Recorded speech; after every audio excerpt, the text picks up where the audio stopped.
and there's people behind me, and I'm ruining everything for everybody. I gotta calm down. Respira profundo. Let's try again.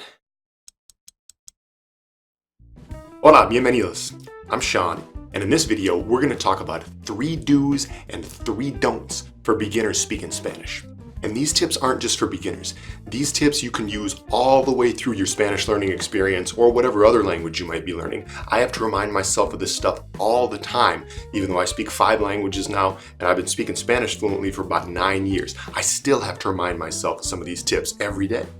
In this video, we're going to focus specifically on the speaking aspect of learning Spanish, or any other language for that matter. So bienvenidos al video, and let's get right to it. Let's start with the 3 do's. These are 3 things you should do when you're speaking Spanish.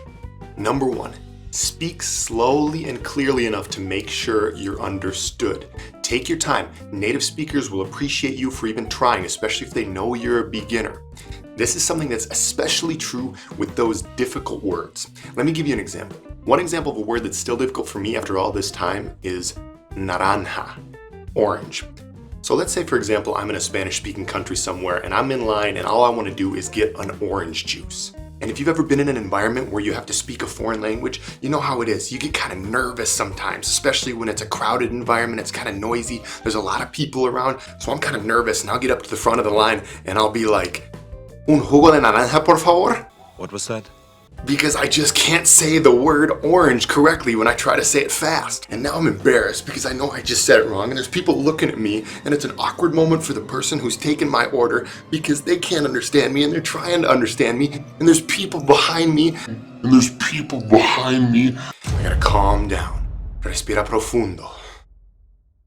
Let's try again. Un jugo de naranja, por favor.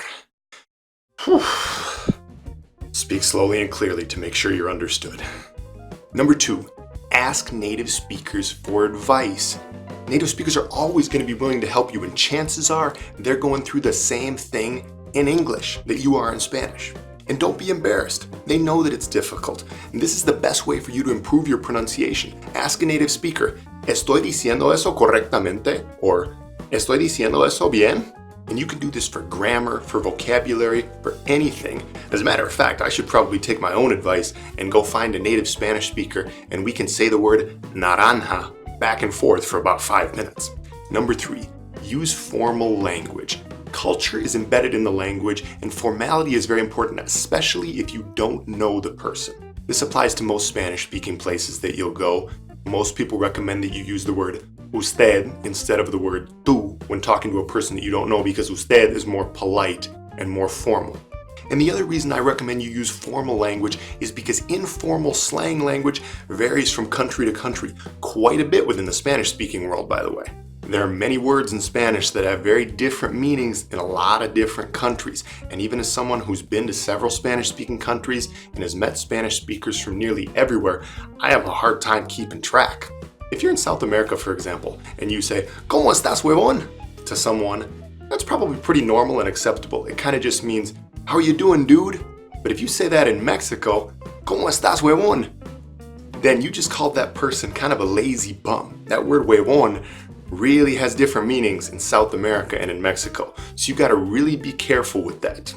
And to be honest, I can't even keep track of where huevón is acceptable and where it means you're a lazy bum and you shouldn't use it. So the point is, just use formal language in general, especially when you're talking to people that you don't know. Let's move on to the 3 don'ts. 3 things you should not do when you're speaking Spanish. Number 1, do not try to use profanity. You're probably just going to look dumb and it's not as funny as you think it is. Have you ever seen a non-native English speaker that doesn't even really speak English that well and has a foreign accent just dropping F-bombs? How does that look? Not very good overall. It's a lack of respect and it's not even really that funny. When you're speaking your native language, you have a better understanding of when it's appropriate to maybe use a little bit of profanity. But when it's not your native language, you don't understand that. You don't understand the exact meaning of the words you're using, and you do not understand what is an appropriate context or situation to use it in. So that's why it's best to just avoid swear words altogether. Second thing you should not do when speaking Spanish is try to literally translate colloquialisms or figures of speech. This is something I really want you guys to wrap your heads around.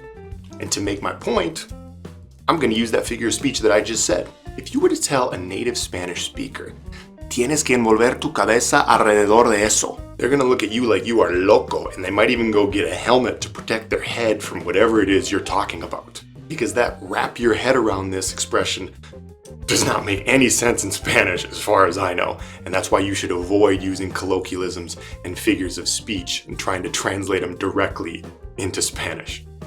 Third thing you should not do when speaking Spanish, this is a big one and it's very simple. Do not be afraid of making mistakes. Fear of speaking, especially in public, is the biggest thing that gets in the way of people becoming fluent in a new language. Get rid of that fear. If you're a perfectionist, you gotta change your way of thinking because mistakes are how you learn. Every mistake you make is a little bit of progress. You're going to make mistakes. It's not your native language. I still make mistakes in Spanish all the time. But if you get rid of that fear of failure, fear of making mistakes, you will improve a lot faster. So those are the 3 do's and the 3 don'ts when speaking Spanish. All right, everybody, that's it for this video. Comment down below if you feel there's anything that I missed. If you're learning Spanish and feel you need some guidance, feel free to book a free Skype consultation with us. We'll leave the link to the booking calendar in the description below the video. If you like the video, give it the thumbs up. Feel free to subscribe to the channel. You'll get a lot of resources to guide you on your Spanish learning journey. And you can also check out the previous video I posted on how to prepare yourself for learning a foreign language. Y eso es todo por hoy. Hasta pronto.